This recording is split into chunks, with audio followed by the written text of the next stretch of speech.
ఈ రోజు జగిత్యాల నుండి కరీంనగర్ పోయే రోడ్ గురించి మాట్లాడాలి అనుకుంటున్నా. మొన్న మా ఫ్రెండ్ వాళ్ళ డాడీకి యాక్సిడెంట్ అయితే జగిత్యాల నుండి కరీంనగర్ హాస్పిటల్ కి రిఫర్ చేశారు. ఇక మేము పోయే రూట్ లో ఫేస్ చేసిన ప్రాబ్లమ్స్ అయితే అంతా ఇంత కాదు. ఈ రోడ్ ఎంత దారుణంగా ఉందంటే ఒక ఎమర్జెన్సీ వర్క్ మీద ఒక కరెక్ట్ టైం కి అస్సలు రీచ్ కాలేకపోతున్నాం. ఇక వెహికల్స్ ఓవర్టేక్ చేద్దాం అనుకుంటే చిన్నగా ఉంది రోడ్, మళ్ళీ ఏ వెహికల్ వచ్చి గుద్దుతా అనే భయం. ఇక ఫాస్ట్ గా పోదామని చూస్తే హెవీ ట్రాఫిక్. ఇంకా ఎన్ని ఇయర్స్ ఈ ప్రాబ్లం ఫేస్ చేయాలో నాకైతే అర్థమైతలే భయ్యా.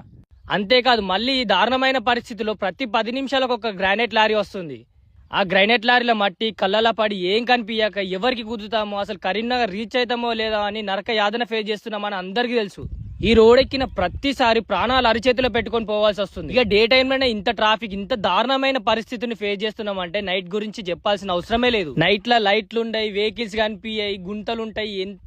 ఏం రోడ్ అసలు ఇది నాకు అర్థమే కాదు. కరీంనగర్ జగిత్యాల 2 డిస్ట్రిక్ట్స్ అయినప్పటికీ ఒక చిన్న విలేజ్ కున్న రోడ్ లెక్క కూడా లేదు. అరే నేను ఈ వీడియో తీసుకుంటూనే పోతున్నా, ముంగట ఒక యాక్సిడెంట్ గానే అయింది. నా కళ్ళ ముందే ఈ యాక్సిడెంట్ అయింది. ఇప్పుడే ఈ యాక్సిడెంట్ అయిందంటే రోజుకి ఎన్ని యాక్సిడెంట్లు, నెలలు ఎన్ని యాక్సిడెంట్లు, సంవత్సరాలు ఇంకెన్ని యాక్సిడెంట్లు అవుతున్నాయి నాకైతే అర్థమైతలే. ఇక ఈ రోడ్ గురించి ఏం పట్టించుకోరా, సావనని వదిలేసుడేనా? మనలాంటి సామాన్యులు సైలెంట్ గా ఉన్నంత వరకు ఈ రోడ్ ఎప్పటికిట్టనే ఉంటది. మీరు ఈ వీడియోని లైక్ చేయకపోయినా పర్లేదు, కానీ కరెక్ట్ పీపుల్ కి రీచ్ అయ్యే వరకు షేర్ చేస్తూనే ఉండండి. ఇది నేను ఒక్కనే ఫేస్ చేస్తున్న ప్రాబ్లం కాదు, 3 డిస్ట్రిక్ట్స్ ఫేస్ చేస్తున్న problem, Karimnagar, Nizamabad, Jagtial. I hope you understand the problem. మీరు కూడా ఈ రోడ్ పైన వెళ్లి ప్రాబ్లమ్స్ ఫేస్ చేస్తుంటే కామెంట్ రూపంలో తెలపండి. జై హింద్, జై భారత్.